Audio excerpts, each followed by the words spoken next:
What's up everybody, I'm here with the brand new Nikon Z7, and in this we have a kit that comes with the 24-70 f4S. It's the new Z mount.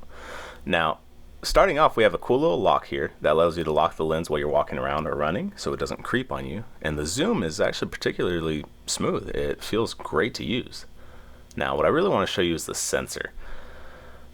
This thing is awesome. It's incredibly sharp. Now you'll notice the actual mount is huge. Now that's to allow for low aperture lenses. It makes a huge difference. And you also have these cool little function buttons right here, right where your fingers naturally fall. It makes an awesome setup, and the lens and mount just go perfect together. Now the shutter on this is really crisp. It feels great. Now you also have record, ISO, and you have your shutter speed in the back and aperture up front. So it's actually a really comfortable combination. Everything's nice, close, grouped together. It feels really nice and works flawlessly. A really cool thing to this back screen, like you've seen on some of the other cameras from Nikon, is it is pull out and tilt up and tilt down. So you can look over crowds, you can shoot down low, you can do document work. The other thing I want to show you is actually this viewfinder. This viewfinder is incredibly sharp, and it does have an eye sensor, so as soon as you put your eye up to it, you're good to go. Now as far as video, you do have AF select, which I love. So you can actually pinpoint where you want with your finger, hold, and it'll actually track the subject for you.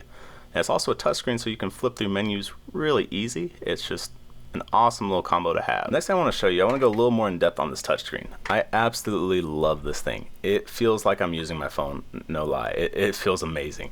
I can try and fool it. I've tried fooling it. I can scroll and touch everywhere as much as I want, and it knows exactly what I'm trying to click.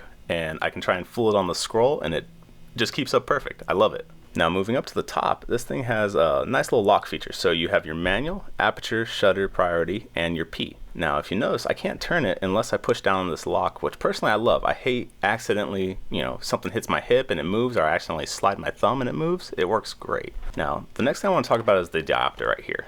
It's real simple. You pull out and you can turn forward and back to adjust your magnification on the camera. It actually works really well. It's easy to turn, and it's not easy to mess it up. So once you click it back in, this thing locks. You don't have to worry about it in the future. It's gonna stay where you set it. Now I'm gonna turn it over and show you the bottom of the camera and the battery compartment. Now this is what really impressed me, and I've seen a lot of spec reviews showing this at 350 shots, and I know they gauge that on a standby time, but it's using an ENEL15 battery with 1900 milliamps. I don't see how this camera is gonna get 350 shots. It should be way above that. So honestly, I'm just gonna have to wait and see. What we're showing you right here is actually the XQD card slide. It is a single slot, but it does utilize XQD memory, which is extremely fast. You can get up to 300, 400 megabytes a second, and it's just a great memory source, honestly. Now, the next cool feature we have here is going to be the actual autofocus point adjusting. So you can use the little toggle on the back screen, and you can use the upper toggle or the lower toggle by the OK button to actually move the autofocus point forward, backward, up, down, left, right, wherever you want it. We're using the larger autofocus point, and you have a 90%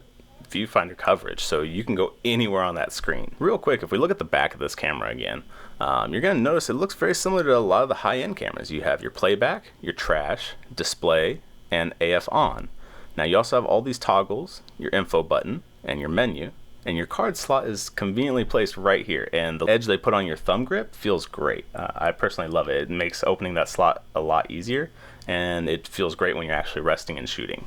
Now some really cool stuff we got here on the side is, you have your typical stuff. You have your remote, you have your endorsements for Wi-Fi and Bluetooth, but mainly you have USB-C right here. USB-C is a newer form, and it's so much easier to use. You don't have to worry which way the plug's going. You just plug it in and go. Now, over here we have our mic and headphone. So right here is the microphone jack, and this is for all your external audio. Great way to do your videos. And second of that, you have your headphone jack, so you can hear the audio while it's coming through, which makes a huge difference. I mean, you want to hear what you sound like while you're recording, so you don't get to the computer and you're like, whoa, what happened? What happened to my audio? Just overall very impressed with what they've done.